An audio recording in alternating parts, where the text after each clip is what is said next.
Hello guys, welcome to our channel. இன்றைக்கி நம்ம சேனலில் ஒரு breakfast recipe, healthy breakfast recipe தான் பார்க்க போகிறோம். கருப்பு சுண்டல் தோசை செய்ய போகிறோம்.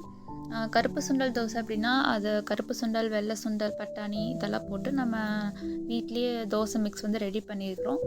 இதே பேட்டர் வச்சு நம்ம இட்லி, பணியாரம் எல்லாமே செய்யலாம். இந்த தோசைக்கு வந்து நான் இன்றைக்கி தேங்காய் சட்னி பேக் பண்ணியிருக்கேன். இந்த தோசை வந்து நம்ம வெயிட் லாஸில் இருக்கிறவங்களுக்கு, இப்போ வயசானவங்களுக்கு, கிட்ஸுக்கு எல்லாத்துக்குமே வந்து சாப்பிட்லாம். ரொம்ப ஹெல்த்தியும் கூட.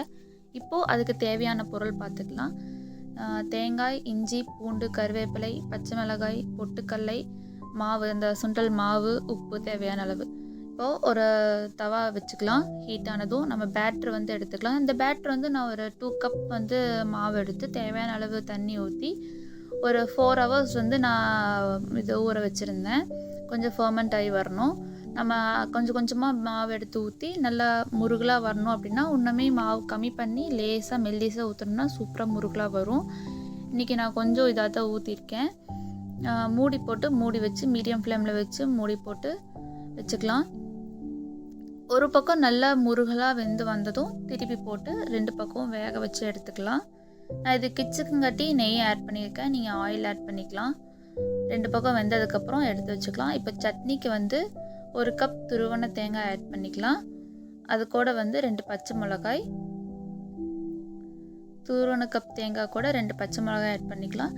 இஞ்சி ஒரு சின்ன பீஸும் ஒரு பீஸ் பூண்டும் ஆட் பண்ணிக்கலாம். தேவையான அளவு உப்பு போட்டுக்கலாம். பொட்டுக்கடலை வந்து ஒரு 2 டேபிள் ஸ்பூன் ஆட் பண்ணிக்கலாம். சட்னிக்கல்ல தண்ணி சேர்த்து கொஞ்சமாக கருவேப்பிலை ஆட் பண்ணிக்கலாம். தேவையான அளவு தண்ணி கம்மியாக சேர்த்து அரைச்சி எடுத்துக்கலாம்.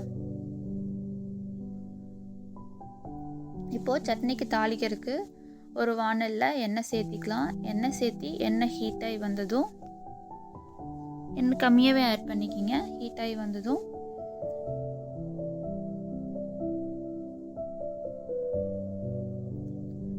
கடுகு 1 ஸ்பூன், உளுந்து பருப்பு, கருப்பு உளுந்து தான் நான் போட்டிருக்கேன், அது 1 ஸ்பூன். அது 2 நல்லா புரிஞ்சு வந்ததும் 1 கை கருவேப்பிலையும், ஒரு வரமிளகா வந்து விதை இல்லாமல் நான் கிள்ளி சேர்த்திருக்கேன். தாளித்து கொட்டிடலாம்.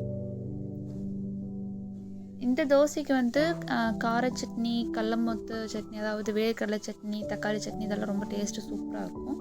நான் இன்றைக்கி கிட்ஸுக்கு செய்யங்காட்டி நான் தேங்காய் சட்னி செஞ்சுருக்கேன். நம்ம தோசையை வந்து ஒரு பிளேட்டில் வச்சு சர்வ் பண்ணிக்கலாம். சட்னி அதை கூட ஆட் பண்ணி. இது மாதிரி healthy breakfast recipe, lunch recipe வந்து வேணும் அப்படின்னா என்னோடய சேனலை சப்ஸ்கிரைப் பண்ணிக்கிங்க. ஷேர் பண்ணுங்கள், லைக் பண்ணுங்கள், கமெண்ட் பண்ணுங்கள். இன்னும் என்ன மாதிரி ரெசிபிஸ் போகலான்னு கமெண்ட் பண்ணுங்கள். தேங்க்ஸ் ஃபார் வாட்சிங்.